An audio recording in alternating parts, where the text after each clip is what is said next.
And just this month, Bangladesh's interim government has reportedly approved a plan to acquire up to 20 Chinese-made J-10 fighter. গেল কয়েক মাস ধরে বাংলাদেশের প্রতিরক্ষা খাতে বইছে এক নতুন হাওয়া। অন্তর্বর্তী সরকার ক্ষমতা গ্রহণের পর থেকেই দেশের সামরিক সক্ষমতা বাড়াতে একের পর এক নেওয়া হচ্ছে বড়সড় উদ্যোগ। বন্ধুপ্রতিম দেশগুলো থেকে সামরিক সরঞ্জাম কেনা, নতুন নতুন প্রতিরক্ষা চুক্তি, সব মিলিয়ে দেশের সামরিক শক্তি আধুনিকায়নে নজিরবিহীন তৎপরতা দেখা যাচ্ছে এই অন্তর্বর্তী সরকারের সময়ে। তবে এই সামরিক আধুনিকায়নের গতি দেশের গণ্ডি পেরিয়ে এখন আন্তর্জাতিক ভূ রাজনীতির মঞ্চেও আলোচনার জন্ম দিয়েছে। বিশেষ করে চীনের কাছ থেকে অত্যাধুনিক 20টি যুদ্ধবিমান অর্থাৎ J-10C কেনার বিষয়টি যেমন অনেক দূর এগিয়েছে, তেমনি ইউরোপ, তুরস্ক এমনকি পাকিস্তানের মতো দেশগুলোর সাথেও সামরিক সম্পর্ক জোরদার করা হচ্ছে। এই তৎপরতা ঘিরে এরই মধ্যে নড়ে চড়ে বসেছে ভারত। আবার এই সামরিক সহযোগিতার নতুন দিকগুলো নিয়ে উদ্বেগ প্রকাশ করেছে পরাশক্তি যুক্তরাষ্ট্র। Mr. Christensen, Bangladesh's military-to-military cooperation with communists. ওয়াশিংটনের নীতি নির্ধারকরা এখন বাংলাদেশের প্রতিরক্ষা ক্রয়ের গতিপথ গভীরভাবে পর্যবেক্ষণ করছেন। তারা চায় ঢাকা যেন চীন প্রতিরক্ষা জালে না জড়ায়, বরং যুক্তরাষ্ট্র বা তার মিত্রদের সাথে ঘনিষ্ঠ সামরিক অংশীদারিত্বে যুক্ত হয়। বাংলাদেশের সামরিক সক্ষমতা বাড়ানোর এই উদ্যোগ কিভাবে আঞ্চলিক এবং আন্তর্জাতিক কূটনীতির কেন্দ্রবিন্দুতে পরিণত হচ্ছে, এই প্রশ্নের উত্তর খুঁজব আজকের বিশ্লেষণে। দেশের সামরিক খাত যখন আধুনিকায়নের পথে হাঁটছে, ঠিক তখনই কেন ওয়াশিংটনের নীতি নির্ধারকরা বলছেন বাংলাদেশের সাথে চীনের ক্রমবর্ধমান সামরিক সহযোগিতা আমাদেরকে গভীরভাবে উদ্বিগ্ন করছে। ওয়াশিংটন থেকে দিল্লি পর্যন্ত কেন হঠাৎ বাংলাদেশের প্রতিরক্ষা ক্রয় এবং কৌশলগত সম্পর্ক নিয়ে এত আলোচনা? কি এমন আছে বাংলাদেশের সামরিক আধুনিকায়নের এই নতুন অধ্যায়ে যা আঞ্চলিক এবং বৈশ্বিক ক্ষমতার ভারসাম্যকে নতুন করে ভাবাচ্ছে? আমাদের আজকের প্রতিবেদনে তুলে ধরব সেই সব গুরুত্বপূর্ণ দিকগুলো। প্রিয় দর্শক, চলুন প্রথমে সরকারের এই সামরিক সক্ষমতা বৃদ্ধির উদ্যোগের পেছনের কারণগুলো বিশ্লেষণ করা যাক।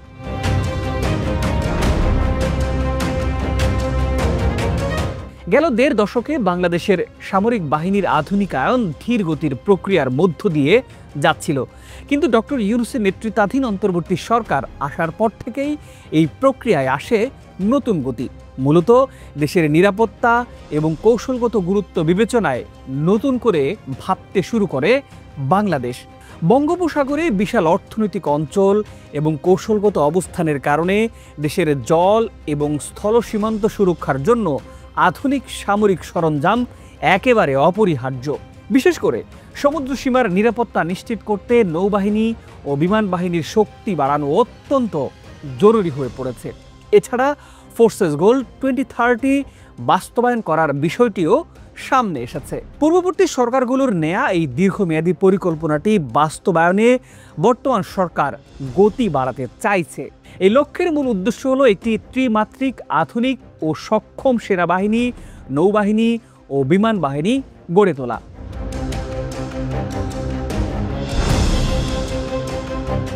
বর্তমান সরকার প্রতিরক্ষা ক্রয়ের বহুমুখীকরণ করার উপর গুরুত্ব আরোপ করেছে। অতীতে এককভাবে কোনো একটি দেশের উপর সামরিক সরঞ্জামের জন্য নির্ভরশীল না থাকার নীতি নিয়েছে সরকার। তাই সামরিক সরঞ্জাম কেনার ক্ষেত্রে শুধু চীনই নয়, ইউরোপ, তুরস্ক এবং অন্যান্য দেশের দিকেও ঝুঁকছে বাংলাদেশ। উদাহরণস্বরূপ তুরস্কের কাছ থেকে ড্রোন এবং ইউরোপীয় দেশগুলো থেকে রাডার বা অন্যান্য সরঞ্জাম সংগ্রহের খবর সামনে এসেছে। এছাড়া যৌথ উৎপাদন ও প্রযুক্তি হস্তান্তরে বিষয়টি নিয়েও বেশ তৎপর এখন বাংলাদেশ।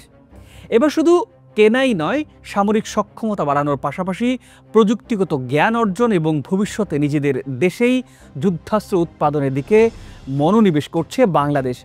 পাকিস্তান সহ কয়েকটি দেশের সাথে যৌথ উৎপাদন ও আধুনিক যুদ্ধাস্ত্র সংগ্রহের বিষয়ে আলাপ আলোচনা এরই মধ্যে শুরুও হয়েছে। কিন্তু এই আধুনিকায়নের সবচেয়ে আলোচিত দিকটি হলো চীনের কাছ থেকে 20টি অত্যাধুনিক J-10C যুদ্ধ বিমান কেনা এবং ভারত সীমান্তবর্তী কয়েকটি এয়ারবেজ চালুর উদ্যোগ। এই দুটি পদক্ষেপই আঞ্চলিক ভূ রাজনীতিতে বড় ধরনের আলোড়ন সৃষ্টি করেছে।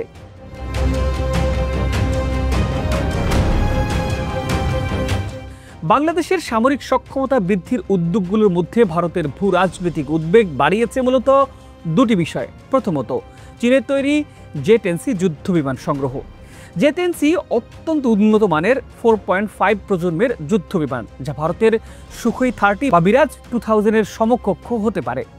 বাংলাদেশের বিমান বাহিনীতে এমন একটি শক্তিশালী প্ল্যাটফর্মের সংযোজন ভারতের সামরিক পরিকল্পনাবিদদের জন্য নতুন হিসাব নিকাশের জন্ম দিয়েছে।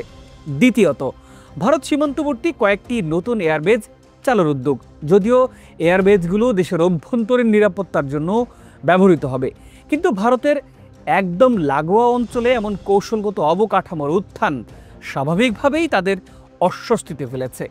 এরই মধ্যে ভারত সরকার এই এয়ারবেজ চালুর বিষয়ে আপত্তিও জানিয়েছে। তাদের মূল বক্তব্য হলো, বাংলাদেশের এই দ্রুত সামরিক আধুনিকায়ন এবং নতুন এয়ারবেজগুলো আঞ্চলিক ভারসাম্য নষ্ট করবে। ভারত দীর্ঘদিন ধরে বাংলাদেশের সবচেয়ে বড় প্রতিরক্ষা অংশীদারগুলোর মধ্যে একটি হলেও চীনের সাথে ঢাকার ক্রমবর্ধমান ঘনিষ্ঠতা নয়াদিল্লিকে গভীরভাবে ভাবাচ্ছে। তারা আশঙ্কা করছে এই পদক্ষেপগুলো দক্ষিণ এশিয়ার কৌশলগত স্থিতিশীলতাকে প্রভাবিত করতে পারে।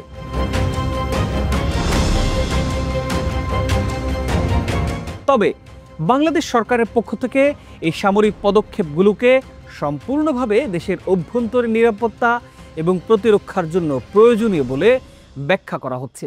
তাদের মতে, কোনো দেশের আপত্তি বা আশঙ্কার কারণে নিজস্ব সামরিক সক্ষমতা বৃদ্ধির উদ্যোগ বন্ধ করা হবে না। আঞ্চলিক উদ্যোগের পাশাপাশি বাংলাদেশের সামরিক আধুনিকায়নের এই প্রক্রিয়া এবার ওয়াশিংটনের মনোযোগও কেড়েছে।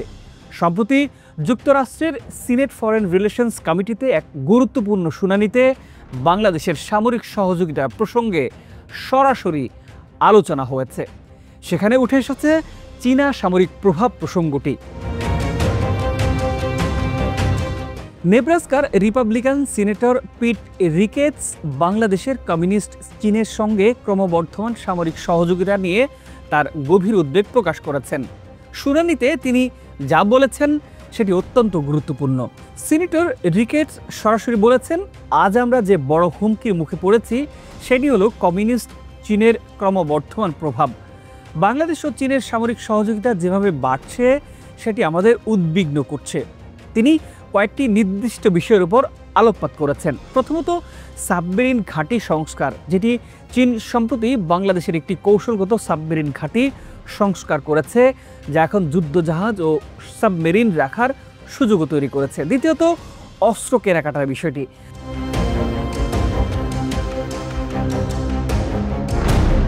বাংলাদেশের অন্তর্বর্তীকালীন সরকার নাকি ইতিমধ্যে সিদ্ধান্ত নিয়েছে চীনের তৈরি 20টি জে-10C যুদ্ধ বিমান কেনার পাশাপাশি নতুন সারফেস টু এয়ার মিসাইল ও লং রেঞ্জ রাডারও কিনবে। সিনেটর উদ্বেগ প্রকাশ করে বলেছেন, এই প্রকল্প বাস্তবায়িত হলে ঢাকার সাথে চীনা প্রতিরক্ষা শিল্পের একটি দীর্ঘমেয়াদী আর্থিক ও কৌশলগত সম্পর্ক তৈরি হয়ে যাবে, যা কয়েক দশক পর্যন্ত চলবে। এর উত্তরে মার্কিন রাষ্ট্রদূত মনোনীত মিস্টার ক্রিস্টেনসেন সিনেটরের উদ্বেগের সঙ্গে একমত পোষণ করেন। তিনি বলেন, আমি সিনেটরের উদ্বেগের সঙ্গে একমত পোষণ করছি। দক্ষিণ এশিয়ায় চীনের প্রভাব বাড়ছে। যদি আমাকে রাষ্ট্রদূত হিসেবে অনুমোদন দেয়া হয়, তাহলে আমি বাংলাদেশের সরকার ও সামরিক নেতৃবৃন্দের সঙ্গে সরাসরি আলোচনা করব। তাদের বুঝিয়ে বলবো চীনা সামরিক সম্পৃক্ততা কিভাবে ঝুঁকিপূর্ণ হতে পারে, বিশেষ করে তাদের সমুদ্র সীমা, সামরিক ঘাঁটি ও গুরুত্বপূর্ণ অবকাঠামোর ক্ষেত্রে। পাশাপাশি তিনি তুলে ধরেন যুক্তরাষ্ট্রের সঙ্গে ঘনিষ্ঠ সম্পর্ক গড়ে তোলার সুবিধাও।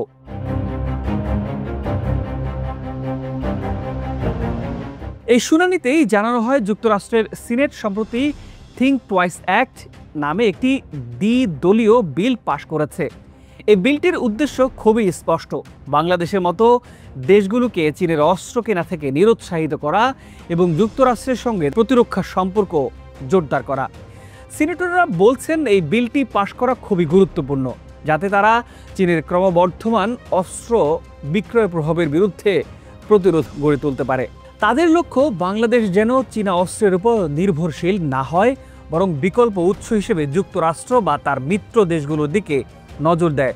মিস্টার ক্রিস্টেনসেন অবশ্য বাস্তবতার কথা মাথায় রেখে সাশ্রয়ী অস্ত্রের বিকল্পের দিকে ইঙ্গিত করেছেন। তিনি বলেছেন, বাংলাদেশের মতো দেশ হয়তো যুক্তরাষ্ট্রের সবচেয়ে আধুনিক যুদ্ধাস্ত্র কেনার সামর্থ্য রাখে না, তবে আমরা আমাদের সামরিক সহযোগিতা কার্যক্রমের মাধ্যমে তাদের এমন মিত্র দেশগুলোর অস্ত্র ব্যবস্থার সঙ্গে পরিচিত করাতে পারি যেগুলো তুলনামূলকভাবে সাশ্রয়ী।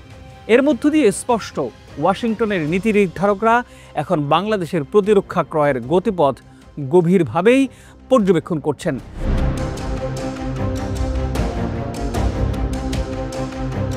তারা চায় ঢাকা যেন চীনা প্রতিরক্ষা জালে না জড়ায়, বরং যুক্তরাষ্ট্র বা তার মিত্রদের সাথে ঘনিষ্ঠ সামরিক অংশীদারিত্বে যুক্ত হয়।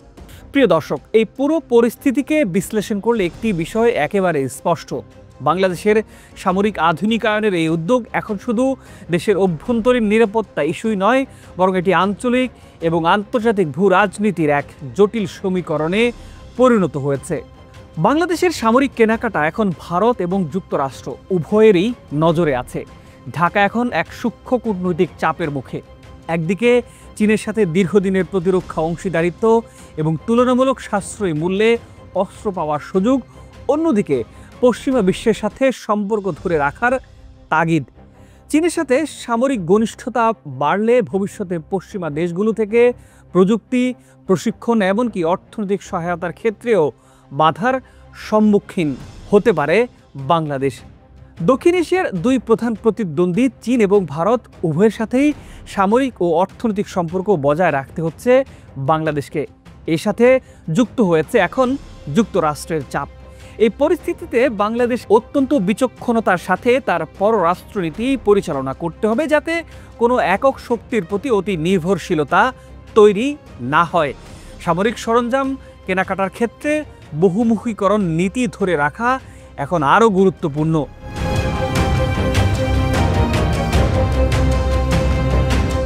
দিন শেষে একটি স্বাধীন সার্বভৌম দেশ হিসেবে বাংলাদেশ তার সামরিক সক্ষমতা বৃদ্ধির সিদ্ধান্ত নিতেই পারে।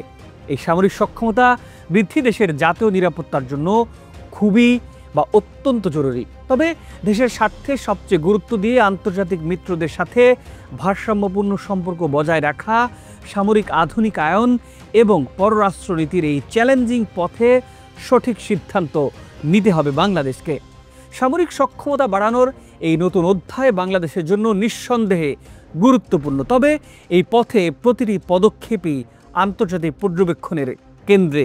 ঢাকা কিভাবে এই চাপ সামলে নিজের কৌশলগত স্বাধীনতা বজায় রেখে এগিয়ে যায়, সেটাই এখন দেখার বিষয়।